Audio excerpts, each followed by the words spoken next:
కేకులు good Friday సందర్భంగా కేకులు,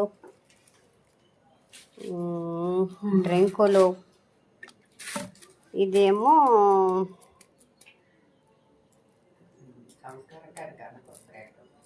గుడ్ ఫ్రైడే సందర్భంగానే ఇవన్నీ రెడీ చేశారండి. ఇంకా ప్రార్థనకి రావాలి. ప్రార్థనకు వస్తే అమ్మ మూర్తి పాశ్రమ్మ గారు, కృపమ్మ గారు సేవ నెమ్మదిగా నడుస్తుంది. దేవుడి కృప. అన్ని చేపలు అవి వేసి ఎదురు చూస్తున్నారు పాశ్రమ్మ గారు. అది ఓకే, వందనాలండి.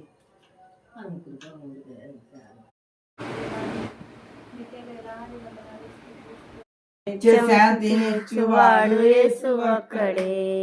నీ వేదనలో, నీ బాధలలో, నీ